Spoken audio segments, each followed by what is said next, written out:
Hello my dear juniors. ये video मैंने specifically आपके लिए डिज़ाइन किया है।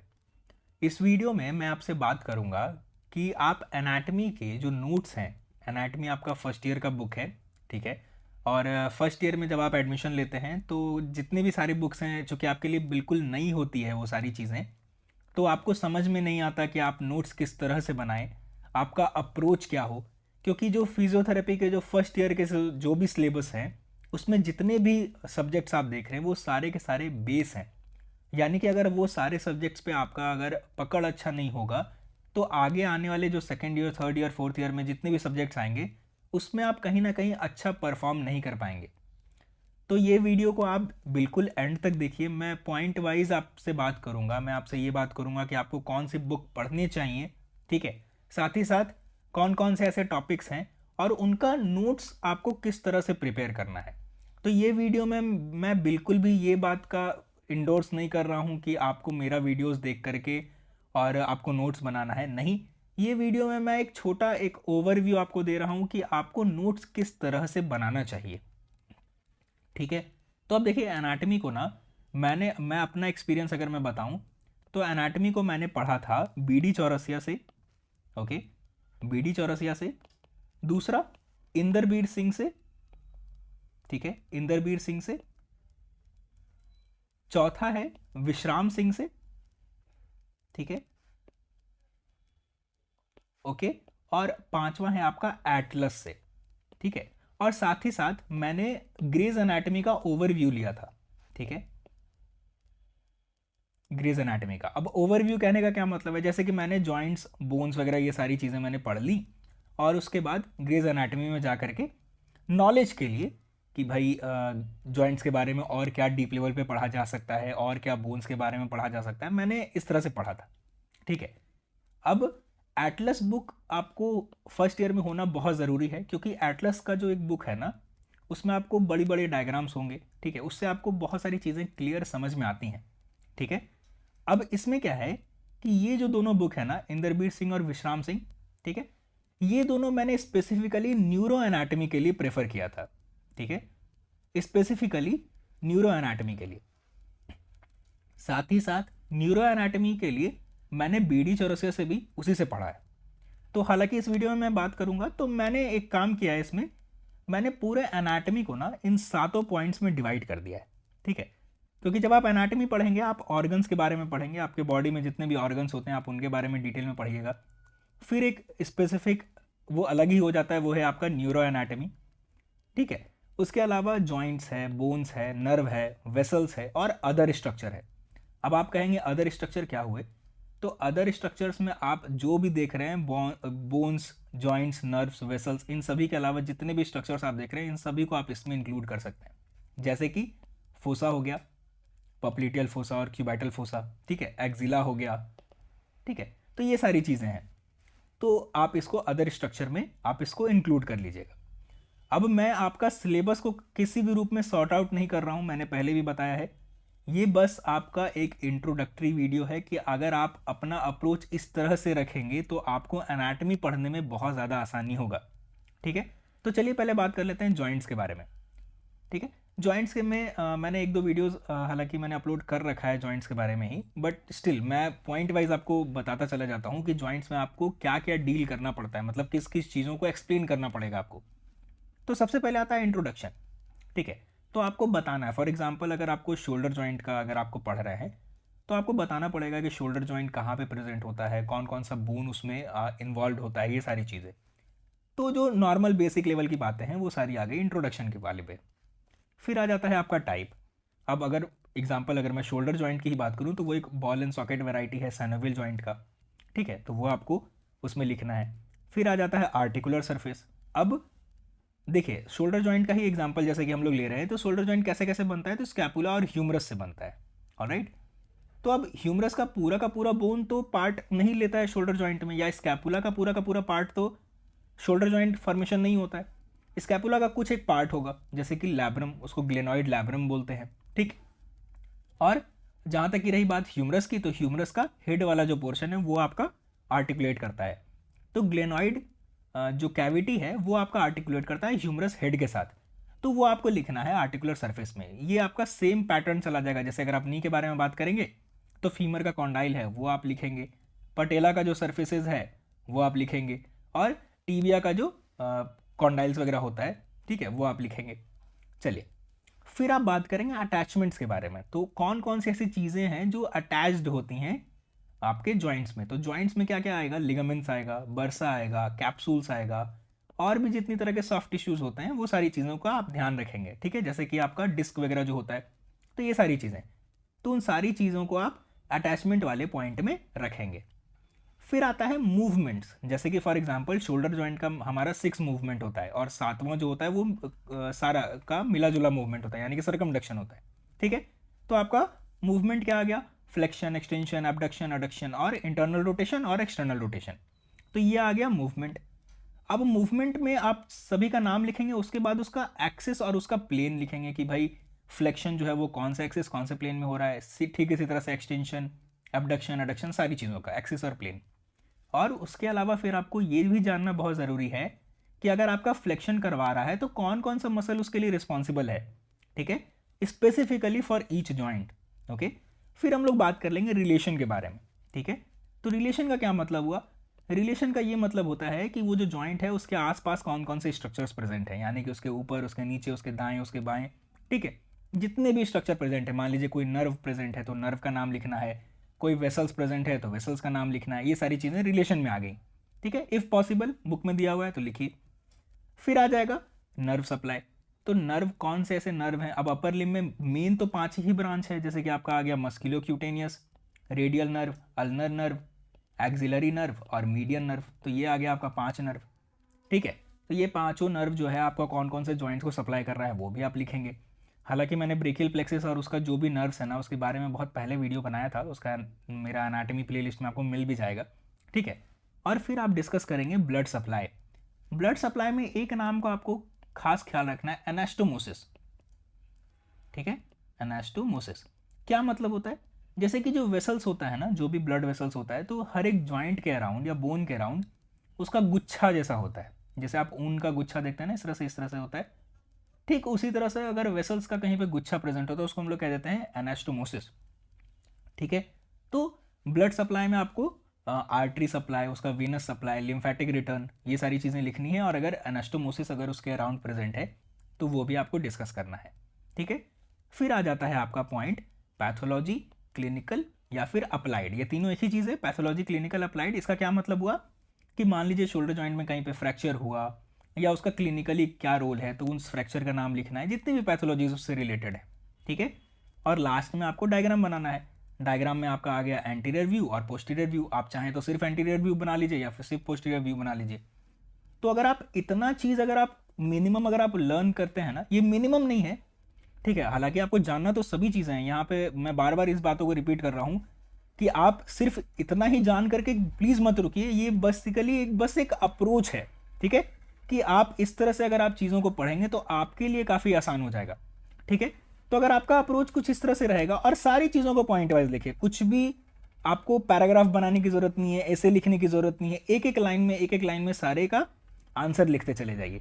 ये बस एक तरह का आपका क्वेश्चन का पैटर्न हो गया, आपको बस आंसर लिखना है एक एक लाइन में, ठीक है। तो अगर आपका इस तरह से अगर कुछ अप्रोच होगा तो आपके लिए जॉइंट्स पढ़ना काफ़ी आसान हो जाएगा। तो पहले तो था हमारा जॉइंट, तो अभी हम लोगों ने जॉइंट के बारे में डील कर लिया। दूसरा चीज़ हम लोग पढ़ते हैं, अब आ गया बोन्स। बहुत इंपॉर्टेंट है बोन्स को भी जानना, क्योंकि बोन से ही जॉइंट बनता है। तो कुछ इसमें एक दो पॉइंट ऐड हो जाता है, ठीक है। जैसे कि इटाइमोलॉजी। इटाइमोलॉजी का मतलब है उसका नेम के बारे में डिस्कस करना है। जैसे कि क्लेविकल, तो क्लेविकल बेसिकली क्या है, तो उसका जो शेप होता है ना वो की लाइक होता है, चाबी के जैसा होता है, तो इसलिए उसका नाम क्लेविकल रखा है। शायद वो ग्रीक या लैटिन ऑरिजिन है उसका वर्ड का मतलब, तो थोड़ा वो डिस्कस कर दीजिए। फिर साइड डिटर्मिनेशन आता है। साइड डिटर्मिनेशन ये कहने का मतलब है कि मान लीजिए आपके पास क्लेविकल दे दिया गया है, तो आप उसको कैसे पता करेंगे कि ये राइट साइड का है या लेफ्ट साइड का है। तो कुछ कुछ पॉइंट्स उसमें आती हैं, वो सारी चीज़ों को आप मेंशन कीजिए। फिर आता है एनाटॉमिकल पोजीशन, यानी कि आपके बॉडी में ये नॉर्मली कैसे प्लेस्ड है, ठीक है। यानी कि अगर आपका फीमर बोन है या क्लेविकल बोन है, फीमर क्या है, वर्टिकली प्लेस्ड है, उसमें भी आपका हेड जो है वो थोड़ा एंटीरियरली है। तो ये सारी चीज़ों को आपको उसमें बताना है। तो आप चाहें तो इन दोनों को मिला करके भी लिख सकते हैं, ठीक है। अब आ जाते हैं बोन के पार्ट्स के बारे में। तो जितने भी लॉन्ग बोन आप देख रहे हैं उसका सबका 3 पार्ट होता है, एक होता है अपर एंड, दूसरा होता है लोअर एंड, और बीच में होता है आपका शाफ्ट।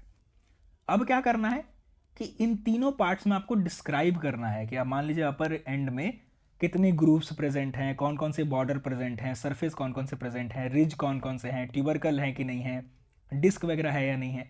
तो इन सारी चीज़ों को तीनों पार्ट में आपको डिस्कस करना है, यानी कि अपर एंड, लोअर एंड और शाफ्ट, इस सब में जितने भी रिजेस हैं, जितना सरफेस, जितना बॉर्डर, और भी आप इसमें और भी आप नाम, आप बुक अगर पलटेंगे, या तो मैंने एग्जाम्पल देने के लिए ये 6-7 का नाम रख दिया है, बट अगर आप बुक देखेंगे तो उसमें और भी कई तरह के स्ट्रक्चर्स प्रेजेंट होते हैं।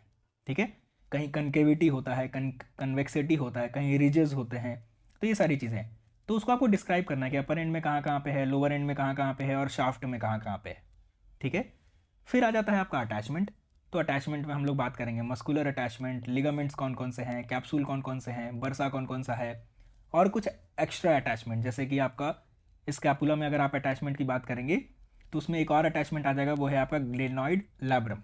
ठीक है, ठीक इसी तरह से हम लोग इसमें रिलेशन का भी बात कर लेंगे। रिलेशन का इसमें बहुत बड़ा रोल है, और बिल्कुल आपको मेंशन करना चाहिए। रिलेशन में आपको लिखना है उसका नर्व और उसका वेसल्स का रिलेशन, साथ ही साथ और भी अगर उसका रिलेशन है तो आपको वो भी लिखना है। ठीक है, तो आप बुक देखिए, ये तो एक ओवरव्यू है। ठीक है, फिर आ जाता है आपका अप्लाइड या फिर क्लिनिकल। ठीक है, तो बोन का अगर कहीं कोई फ्रैक्चर व्रैक्चर हुआ है या फिर कोई भी पैथोलॉजीज हैं, उन सभी को बारे में डिस्कस कीजिए, और फिर आ जाता है इन दी एंड डायग्राम। ठीक है, तो अगर आप एग्जाम में भी अगर आप इस तरह से करके लिखेंगे ना, तो एक तो आपको मार्क्स बहुत अच्छा मिलेगा, दूसरा आपको खुद अगर आप इस तरह से पढ़ेंगे तो आपको याद भी अच्छे टाइम तक रहेगा। ठीक है, तो ये सारी चीज़ें हैं। फिर हम लोग बात कर लेते हैं नर्व्स के बारे में, बहुत इंपॉर्टेंट है नर्व भी। तो उसमें क्या करना है, आपको हमेशा रूट वैल्यू जरूर मेंशन करना है, एक चीज़। दूसरा आपको कोर्स मेंशन करना है, यानी कि नर्व का कुछ तो रास्ता होगा ना, एक तो नर्व का होता है ऑरिजिन पॉइंट और दूसरा होता है इंसर्शन पॉइंट। तो ऑरिजिन टू इंसर्शन वो जो पूरा रास्ता है आपको वो डिस्कस करना है। ठीक है, फिर आपको सप्लाई डिस्कस करना है। मान लीजिए इसको एक ऐसे एग्जांपल से अगर हम समझें कि अगर मान लीजिए गंगा नदी है और वो हिमालय से चल करके आपके घर तक आ रही है। ठीक है, तो हो सकता है आपको सबसे पहले तो हिमालय से आपके घर का रास्ता पूरा आपको डिस्कस करना है। ठीक है, दूसरा वो पूरे रास्ते में जहाँ जहाँ पे उसका सप्लाई हुआ, जहाँ जहाँ उसने पानी बांटा, कितने गाँव को बांटा, ठीक है, कई जगह पे बांटा होगा, तो वो सारी चीज़ों को डिस्कस करना है। तो अगर नर्व का अगर हम लोग सप्लाई के बारे में बात करें तो 3 तरह का सप्लाई होता है। एक होता है क्यूटेनियस सप्लाई, एक होता है जॉइंट सप्लाई यानी कि उसको आर्टिकुलर सप्लाई बोलते हैं, और तीसरा होता है मस्कुलर सप्लाई, यानी कि क्यूटेनियस का मतलब होता है स्किन को सप्लाई। ठीक है, तो वैसे नर्व जिसका क्यूटेनियस सप्लाई है आपको उसको लिखना है, जॉइंट का सप्लाई को लिखना है कि कौन कौन से जॉइंट को पर्टिकुलर नर्व आपका सप्लाई कर रहा है, और मसल्स को कौन कौन से मसल्स को सप्लाई कर रहा है, ये सारी चीज़ें। और फिर हम लोग डिस्कस कर देंगे पैथोलॉजी को। ठीक है, यानी कि वो नर्व में अगर मान लीजिए किसी भी तरह का प्रॉब्लम होता है तो आपके बॉडी में कैसा न्यूरोलॉजिकल सिम्टम्स देखने को मिलेगा। पैथोलॉजीज में एक बहुत पॉपुलर पैथोलॉजी है अर्ब पालसी, ठीक है, या फिर क्लम्प्स पालसी। ठीक है, तो ये सारी चीज़ें हैं। तो हालांकि ये जो अपर लिम का जो नर्व है ना, जो भी सारी चीज़ें, तो वो मैंने डिस्कस कर रखा है, तो आप उसको अगर आप देखेंगे तो उससे और आइडिया मिल जाएगा, क्योंकि यहाँ पे मैं कुछ भी चीज़ डिटेल में नहीं बता रहा हूँ। ठीक है, चलिए, इसमें ही एक इंपॉर्टेंट पॉइंट आता है, वो है आपका प्लेक्सस का। ठीक है, अब हमारे बॉडी में 4 प्लेक्सस होता है। ठीक है, उन सारे का प्लेक्सस का नाम तक भी मैंने नोट डाउन करके रखा है, एनाटमी वाले प्लेलिस्ट में आपको ज़रूर मिल जाएगा। तो प्लेक्सस के बारे में क्या डिटेल करना है, प्लेक्सस में आपको नर्व के बारे में तो ये सारी चीज़ें तो बतानी ही है, नर्व का कम से कम नाम तो प्लेक्सस में ज़रूर बता देना है। ठीक है, जितने भी ब्रांचेज हैं उसके। ठीक है, प्लेक्सस में मान लीजिए ब्रेकियल प्लेक्सस की अगर आप बात करते हैं तो ऑल टोटल 13 ब्रांचेज हैं उसका। ठीक है, ऑल टोटल 13 ब्रांचेज हैं, जिसमें 5 मेन है, 5 मेन ब्रांचेज है, और वो दोनों लिम्ब में, दोनों अपर लिम्ब में वो पूरा डिस्ट्रीब्यूटेड होता है। तो आपको उन 13 का नाम लिखना है along with their root value, उसका कुछ रूट वैल्यू होता है वो लिखना है। रूट वैल्यू मतलब जहाँ से वो ऑरिजिन हुआ है। ठीक है, किस लेवल पे ऑरिजिन हुआ है। तो प्लेक्सस में क्या क्या चीज़ आता है, उसमें आता है रूट, ट्रंक, डिवीजन, कोड और ब्रांच। ऑलराइट, और फिर प्लेक्सस का पैथोलॉजी, ये भी नहीं भूलना है। चलिए, फिर आ जाता है जो आपका, ये भी खत्म हो गया, नर्व भी खत्म हो गया ना, जॉइंट्स खत्म हो गया, बोन्स खत्म हो गया, नर्व्स खत्म हो गया। अब थोड़ा वेसल्स के बारे में भी बात कर लिया जाए, फिर वेसल्स भी खत्म हो जाएगा। ठीक है, तो वेसल्स में बस तीन चीज़ का सप्लाई आपको तीन चीज़ की बातें आपको ध्यान में रखनी है। एक है आपका कोर्स, वापस से रास्ता कहाँ से वो निकल रहा है, फिर उसका ब्रांचेस, ठीक है, और किस किस चीज़ों को वो सप्लाई कर रहा है। हो सकता है वो जॉइंट्स को सप्लाई करेगा, तो कौन कौन से जॉइंट्स को सप्लाई कर रहा है, तो ये सारी चीज़ें आपको ध्यान में रखनी है। ऑलराइट, अब हम लोग मेन पॉइंट पे आ जाते हैं, वो है आपका ऑर्गन्स। क्योंकि इसको पढ़ना थोड़ा डिफिकल्ट हो जाता है, कैसे पढ़ा जाए, क्योंकि आपको क्या है ना, आप एक चीज़ हमेशा याद रखिएगा, कभी भी ऑर्गन को पढ़िएगा तो सिस्टम करके पढ़िएगा, यानी कि सिर्फ स्टमक नहीं पढ़िएगा। हमेशा स्टार्ट कीजिएगा जीआईटी से। अगर आपको स्टमक पढ़ना है तो वैसे नहीं स्टार्ट करना है, जीआईटी से स्टार्ट करना है, ठीक है। या फिर अगर आपको किडनी अगर पढ़ रहे हैं तो आपको स्टार्ट करना है एक्सक्रीटरी सिस्टम से, ठीक है। अब इसको कैसे पढ़ा जाए, जीआईटी को कैसे पढ़ा जाए, तो आप इसका पहले ओरिजिन देखिए। जीआईटी का ओरिजिन कहाँ से होता है, माउथ से। इंसर्शन कहाँ से होता है, एनस से। तो आप उसको क्या कीजिए, एक लिस्ट बनाइए, माउथ टू एनस जितने भी स्ट्रक्चर्स आते हैं उन सभी को नोट डाउन कीजिए, और उन सभी स्ट्रक्चर्स के बारे में सेपरेटली करके पढ़िए। क्योंकि कुछ स्ट्रक्चर्स आपको बीडी चौरसिया के वॉल्यूम 1 में मिलेगा, कुछ स्ट्रक्चर्स वॉल्यूम 2 में मिलेगा, कुछ स्ट्रक्चर्स वॉल्यूम 3 में मिलेगा। वॉल्यूम 4 जो है वो तो पूरा का पूरा न्यूरो एनाटमी है, ठीक है। ठीक इसी तरह से अगर आप एक्सक्रीटरी सिस्टम की बात करते हैं तो आपको ऑरिजिन करना है किडनी से, किडनी से लेकर के पूरा यूरेटर, यूरेथ्रा, सारी चीज़ों को उसमें इंक्लूड करना है, और उन सब के बारे में आपको डिटेल में करना है। ठीक इसी तरह से अगर आप रिप्रोडक्टिव सिस्टम की बात करते हैं तो फीमेल रिप्रोडक्टिव सिस्टम को अलग, मेल रिप्रोडक्टिव सिस्टम को अलग, फिर उसका क्लासिफिकेशन कीजिए सबसे पहले, फिर उसमें जितने भी ऑर्गन्स आएंगे उन सभी के बारे में आपको डिटेल में पढ़ना है, ठीक है। तो अब हम लोग आ जाते हैं, ये तो हुआ सिस्टम की बात, ठीक है। तो अब हम लोग बात कर लेते हैं कि ऑर्गन्स को अब कैसे पढ़ा जाए। यानी कि आप एक्सक्रीटरी सिस्टम में आपने जान लिया कि ये ऑर्गन्स है, अब उन ऑर्गन्स के बारे में कैसे पढ़ा जाए, ठीक है। तो वापस से बेसिक इंट्रोडक्शन, भाई वो कैसा दिखता है, कहाँ पे प्रेजेंट होता है, बेसिक नॉर्मल सी बातें, उसका वेट क्या है, ठीक है। फिर हम लोग बात कर लेते हैं उसका पार्ट्स के बारे में। पार्ट्स देखिए, बहुत सारे ऐसे ऑर्गन हैं जिसका पार्ट्स अवेलेबल है, मतलब कि पार्ट्स होता है, बहुत सारे ऐसे होते हैं जिसका पार्ट्स नहीं होता है, जैसे कि हार्ट, उसका 4 चेम्बर है। ये सारी चीज़ें आप डिस्कस कर सकते हैं। फिर पार्ट्स के साथ साथ फंक्शन भी बताना है, जैसे कि लीवर का क्या फंक्शन है, हार्ट का क्या फंक्शन है, किडनी का क्या फंक्शन है। बहुत बहुत इंपॉर्टेंट पॉइंट है ये पार्ट्स और फंक्शन, ठीक है। फिर हम लोग बात करेंगे रिलेशन के बारे में। वापस से सेम बात कि भाई रिलेशन में क्या होगा, उसके ऊपर क्या, नीचे क्या, दाएं क्या, बाएं क्या, ठीक है। जितने भी तरह के स्ट्रक्चर्स हैं उन सभी का नाम आपको लिखना है, ठीक है। फिर आपको लिखना है कौन कौन सी स्ट्रक्चर्स आपके ऑर्गन्स में प्रेजेंट हैं, या फिर उसके कंटेंट क्या क्या है, ठीक है। तो वो आपको इसमें लिखना है। फिर आपको आ जाना है आर्टीरियल सप्लाई के बारे में, यानी कि कौन से ऐसे आर्टरीज हैं जो उस ऑर्गन को सप्लाई करती है, ठीक है।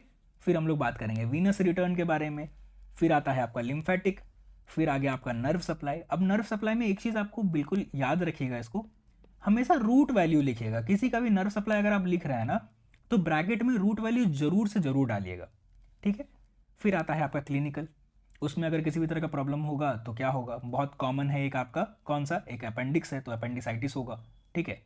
या फिर अगर स्टमक है तो उसमें पेप्टिक अल्सर होगा, तो ये सारी चीज़ें। और फिर in the end you can draw the diagram about it. तो डायग्राम बनाना बहुत बहुत ज़रूरी है, डायग्राम से बिल्कुल मार्क्स भी बढ़ता है और आपको समझने में भी आसानी होगा कि ये क्या कहना चाह रहा है, ठीक है। याद करने में भी आसानी होगा। तो डायग्राम एक बहुत बड़ा ज़रिया है किसी भी चीज़ को याद करने का। तो बिल्कुल ये मंत्र एकदम अपने दिमाग में रख लेना है कि कोई भी चीज़ पढ़ेंगे तो बिना डायग्राम के हम लोग नहीं पढ़ेंगे, ओके। अब मेन जो है हमारा टॉपिक वो है हमारा न्यूरो एनाटमी। बहुत ही डिफ़िकल्ट, अब मैंने इसको बहुत ही सिंपल वे में यहाँ पे समझाया है, बहुत सिंपल वे में, ठीक है। तो न्यूरो एनाटमी में 2 पार्ट आता है, एक आता है स्पाइनल कॉर्ड, एक आता है ब्रेन। मैं सेंट्रल नर्वस सिस्टम की बात कर रहा हूँ, मैं पेरिफेरल नर्वस सिस्टम की बात नहीं कर रहा हूँ, ठीक है। तो ये 2 पार्ट आता है। इसके पहले कि मैं स्पाइनल कॉर्ड और इसके बारे में बात करूँ, ब्रेन के बारे में बात करूँ, उसके पहले मैं ये बात करना चाहता हूँ कि कुछ कुछ एडिशनल सी चीज़ें हैं, ठीक है, जो उसके साथ साथ आपको पढ़नी है, ठीक है। वो है आपका CSF का circulation, blood supply of brain जो कि सर्कल ऑफ विलिस में आता है। इसको भी बारे में मैंने एक वीडियो बनाया था और बिल्कुल बहुत डिटेल में बात किया था उसके बारे में। फिर आता है आपका क्रेनियल नर्व, उसका फिर क्रेनियल नर्व का भी आपको फिर कोर्स बताना है, रिलेशन बताना है और पैथोलॉजी बताना है। साथ ही साथ फंक्शन भी बताना है, मैं लिखना भूल गया यहाँ पे, फंक्शन भी बताना है। तो 12 पेयर ऑफ क्रेनियल नर्व होते हैं, हर एक क्रेनियल नर्व का अपना अपना एक नाम होगा, ठीक है। उसका नाम बताना है और वो कौन सा नर्व है वो बताना है, कहाँ से ओरिजिन करता है वो बताना है, और कहाँ पे इंसर्ट करता है वो बताना है, और उसका पैथोलॉजी बताना है, और उसका फंक्शन बताना है।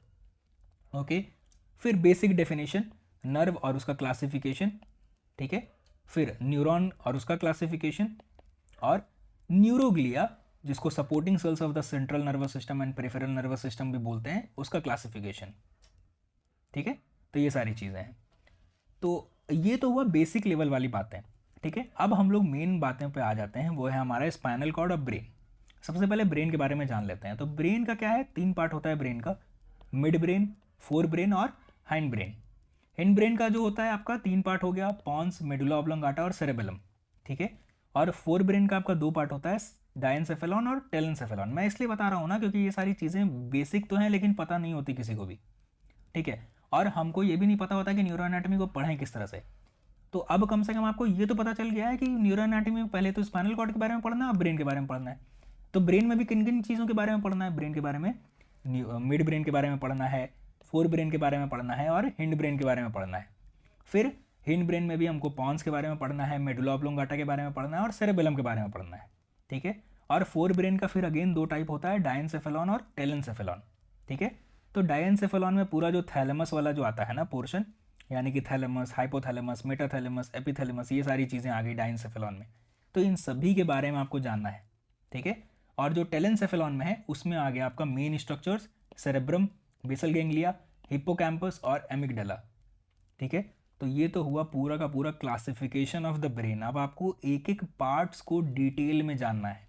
ठीक है, अगर आप कहेंगे तो मैं न्यूरो एनाटॉमी का सीरीज स्टार्ट कर दूंगा अपने चैनल पे, और जहाँ तक होगा उसको मैं सिंपल बनाने की कोशिश करूंगा।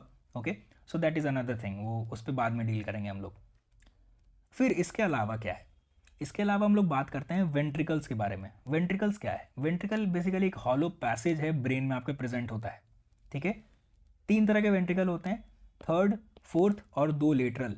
ठीक है, यानी कि 2 तरफ 2 लेटरल होते हैं, और फिर थर्ड और फोर्थ होता है। ठीक है, वेंट्रिकल्स का काम क्या है, वेंट्रिकल्स में आपका सीएसएफ का सर्कुलेशन होता है।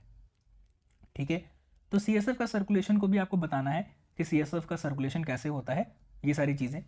फिर ये तो मैंने बता ही रखा है, अभी जस्ट मैंने बताया था कि आपको ये सारी एडिशनल चीज़ें हैं जो कि न्यूरो एनाटॉमी पढ़ना चाहिए। ठीक है, और बिल्कुल पढ़ना चाहिए आप लोगों को। और न्यूरो एनाटॉमी कौन से बुक से पढ़ना है आपको, जो मैंने पढ़ा है वो मैं बता रहा हूँ आपको। अगर कोई और बेटर बुक मिल जाता है तो आप बिल्कुल उससे पढ़िए। तो मैंने पढ़ा था विश्राम सिंह से। विश्राम सिंह से मैंने 50% ऑफ द चीज़ें तो विश्राम सिंह से देखी थी। ठीक है, रेस्ट 40% मैंने बीडी चौरसिया से देखी थी, और 10% आप इंद्रवीर सिंह से देखी थी, और इन दी एंड फिर ग्रेज एनाटॉमी से थोड़े बहुत ओवरव्यू बस लिया था उसका। ठीक है, तो ये सारी चीज़ें हैं। चलिए थोड़ा बात अब स्पाइनल कॉर्ड के भी बारे में कर लिया जाए। तो स्पाइनल कॉर्ड के बारे में आप क्या क्या बताएंगे। तो पहले आप स्टार्ट करेंगे इंट्रोडक्शन से, उसका शेप बताइएगा, उसका वेट बताइएगा, उसका हाइट बताइएगा, ये सारी चीज़ें हैं। फिर उसका लेयर्स, यानी कि जो लेयर होता है ना स्पाइनल कॉर्ड का, जो ड्यूरा मैटर हो गया, अरेक्नॉइड मैटर हो गया, ये सारी चीज़ें आप बताइएगा। फिर फंक्शन, स्पाइनल रिफ्लेक्स वगैरह जो भी होता है वो सारी चीज़ें आपको बतानी है कि स्पाइनल कॉर्ड का फंक्शन क्या है। फिर आपको बताना है एक्सटर्नल फीचर्स, जिसमें आपको बताना है फिशर के बारे में और सुल्सी के बारे में। ओके, सल्काई और sulci, I don't know whatever it is pronounced as. So the next one is spinal nerve. अब 31 पेयर ऑफ स्पाइनल नर्व होता है, उन सबको बताना है। 31 पेयर पूरा का पूरा नाम नहीं लिखना है आपको, बस ये बताना है कि कौन कौन सा सेगमेंट होता है। जैसे सर्वाइकल में 7 सेगमेंट है, लंबर में आपका 5 है, ठीक है, आपका थोरेसिक में 12 है, ये सारी चीज़ें आपको इस तरह से करके लिखनी है। फिर हम लोग आ जाते हैं internal structure of spinal cord, जिसमें आपको बताना है ग्रे मैटर के बारे में और वाइट मैटर के बारे में। ग्रे मैटर में आता है आपका 3 चीज़।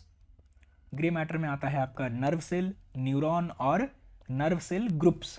ओके, और वाइट मैटर में आता है आपका ट्रैक्ट्स और डिवीजन।